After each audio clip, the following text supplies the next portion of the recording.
Estamos de regreso con nuestro experto en materia de seguridad, Eduardo Guerrero, quien dirige la consultoría Lantia. Lantia ha hecho un reporte, creo que muy certero, muy oportuno del tema de lo que está ocurriendo en la UNAM, y le pedimos a Eduardo que viniera a compartirlo. ¿Qué está pasando en la UNAM? Eduardo, muy buenas noches, ¿cómo estás? Hola, ¿qué tal, Leo? Bueno, ¿qué está pasando en la UNAM? Pues mira, se encendió un cerillo y ese cerillo pues ha causado una fogata, un incendio, diría yo, Sí. Que trae cosas buenas y malas, Leo. Malas en el sentido en que nos enteramos por este suceso pues de muchos problemas que trae no solamente la UNAM, sino todos estos CCHs, ¿no? Colegios de bachilleres, y problemas de corrupción interna en el manejo de los recursos, problemas muy graves de agresión a los estudiantes, incluso un feminicidio de una estudiante del CCH Oriente en agosto. La muchacha de 18 años fue secuestrada y al día siguiente apareció incinerada cerca del platén escolar. Entonces, obviamente, y otros abusos, ¿no? Como cobrarles cuotas que no deben cobrarles a jóvenes que están en estas instituciones que por ley son gratuitas. Se les pide depósitos bancarios de 25 centavos cuando muchos bancos no te aceptan depósitos menores a 100 pesos. Les pintaron sus murales de los estudiantes, se los tapizaron de pintura azul cuando llegaron de nuevo a cursos, pidieron también que les dieran esos espacios de expresión que son los murales. En fin, cosas muy legítimas, me parece, sí, las demandas común de los estudiantes, ¿no? Sí. La directora se negó, rechazó las peticiones, la cosa se salió de control porque los muchachos pues se organizaron y tomaron el plantel, sustituyeron a la directora, vino otro, dio respuesta insuficiente y entonces los estudiantes organizaron esta marcha el 3 de septiembre y en esa marcha de manera muy extraña llegó un camión blanco con placas del Estado de México que su entrada fue permitida por los retenes, esto es muy grave, Leo, por los retenes que hay de vigilancia de la UNAM. Entonces, esto indica una complicidad de ciertas autoridades de la UNAM con los grupos porriles. Cosa, Leo, que además no debe sorprendernos porque tradicionalmente claro, estos grupos guardan justamente esa complicidad porque los utilizan para muchas cosas, Leo. Los grupos porriles han evolucionado en el régimen autoritario, los utilizaban para desmovilizar protestas estudiantiles, pero ahora tienen muchas otras funciones.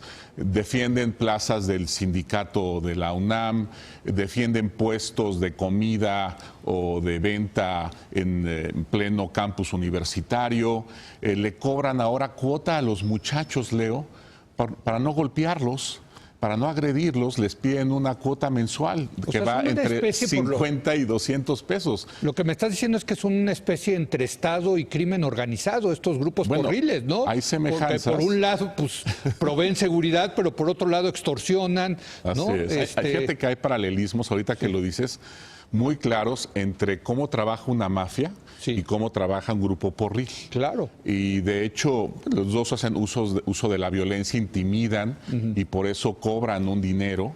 ¿No? Ahora, y están vinculados con las autoridades. Desde luego, esto frente a la falta que existe, que yo sí veo como un problema estructural de la UNAM, de que no hay policía en la UNAM.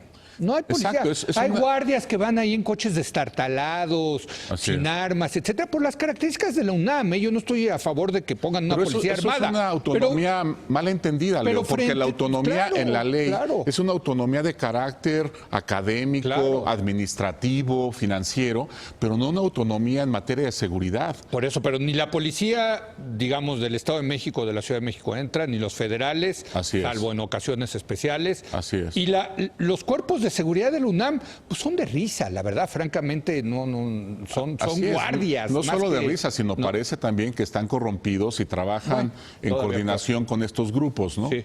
Entonces, mira, Leo, yo creo que esto puede ser, de hecho, aprovechado, me parece, tanto por las autoridades universitarias como por el gobierno, el nuevo gobierno que entra a la Ciudad de México, para primero debilitar estos grupos. Creo que es viable y es redituable además políticamente debilitarlos. Creo que es un momento perfecto para empezar a armar una estrategia. Eduardo? Ese es el primer punto, ¿no? Si quieres justamente debilitarlos, tienes que terminar con el anonimato de los grupos, ¿no?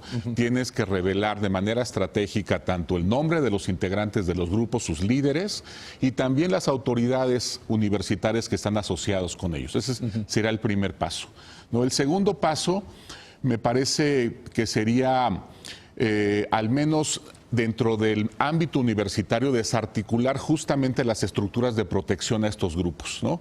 El rector, los directivos pueden iniciar una investigación para ver cómo están estas ligas y estos lazos de cooperación entre el Grupo Porril y las autoridades. Ya fue cesado el director de auxilio de la UNAM, que estuvo de hecho conversando con varios de ellos el día de la agresión. Y en tercer lugar, Leo, yo ahora, creo para eso, Eduardo, necesitas un poder coercitivo. O sea, si te vas a enfrentar a esos porros que son como crimen organizado, pues no lo puedes hacer digamos, dándoles una clasecita de señores, se acabó esto. Tiene que haber poder coercitivo de la universidad, ¿o no? Bueno, coercitivo, yo no creo que tanto el coercitivo, pero sí tienes que tener una capacidad de inteligencia muy clara, ¿no? Bueno, de hecho, por ejemplo, el rector previo, Narro, estaba tan consciente de esa necesidad de tener información muy clara sobre cómo funcionaban estos grupos, que uno de sus colaboradores más cercanos en la UNAM se fue como secretario general del CISEN.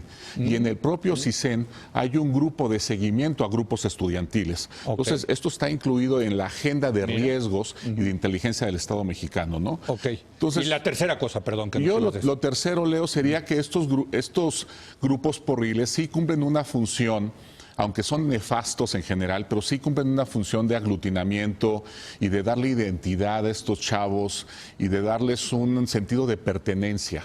Yo creo que son jóvenes también, pues que han tenido problemas académicos, que están muchas veces con problemas también familiares muy fuertes y sí necesitan una salida. Lo que estás diciendo es eso. Las pandillas le dan sentido de identidad a una juventud que pues tiene gravísimos problemas, ¿no? Así es. Y fíjate que la jefa de gobierno entrante, Claudia Sheinbaum, ha puesto dentro de su agenda prioritaria de gobierno justamente atender a estos jóvenes en este rango de edad y darles alternativas de esparcimiento y de identidad.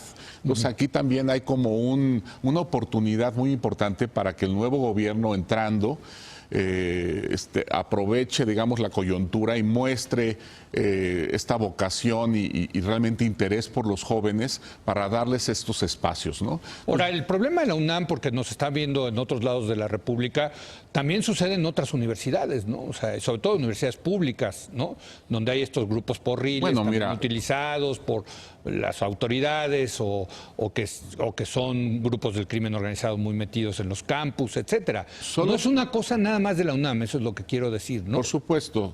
Solo para que tenga una idea el auditorio del tamaño de este asunto, en la Ciudad de México existen 200 grupos porriles. Tenemos 200 grupos porriles que operan tanto en las universidades públicas como en algunas universidades privadas también, ¿no? Ah, también. Así es. Mira. Y fíjate, Leo, que un poco abundando sobre lo que te comentaba con cómo pueden abordar el problema ahora el gobierno entrante y las autoridades universitarias, yo creo que este podría ser un primer paso, atender este problema de los porros, un primer paso dentro de una estrategia más amplia de combate a la extorsión presencial, que es un problema, Leo, que ya se ha vuelto crónico. ¿A qué te refieres con extorsión presencial? Es este problema del cobro de cuota o de piso que hacen las organizaciones criminales, ¿no? Y que empezó primero pues con empresarios, con puestos mercantiles a pie de calle y que se ha extendido a todo mundo. Ya todo mundo tiene que pagarle cuota a un grupo de personas, ¿no? Desde, te digo, el gran empresario hasta un cuate que va con su carrito de hot dogs o la marchanta del mercado, tienen que pagar una cuota. Esto, digamos, este delito de extorsión presencial, porque hay también extorsión telefónica, que ese es otro tema, es un problema, digamos, un delito de amplio espectro que afecta a todos los estratos sociales. Entonces yo no entiendo cómo los políticos que tan interesados están en generar rentabilidad electoral y política con sus decisiones, no han exactamente atendido este problema que les traía aparte muchos beneficios en términos políticos y electorales. O a lo mejor algunos están metidos en el business, vete a saber, ¿no? Pero lo importante de esto es, y para terminar, para rematar, dices que incluso a los chavos a veces les piden cuota para no golpearlos. Así es, entre 50 y 200 pesos es lo que tenemos registrado. En el campus universitario. Así es. Bueno, pues eso lo dice todo, mi querido Eduardo, qué barbaridad. Gracias por venir y gracias por darnos este reporte de Lantia Consultores. Encantado. Gracias, Eduardo Guerrero. Vamos a regresar con Ana Laura Magaloni para hablar de la Fiscalía General de la República sobre la propuesta que se está cocinando en el Congreso. Regresamos en un momento más.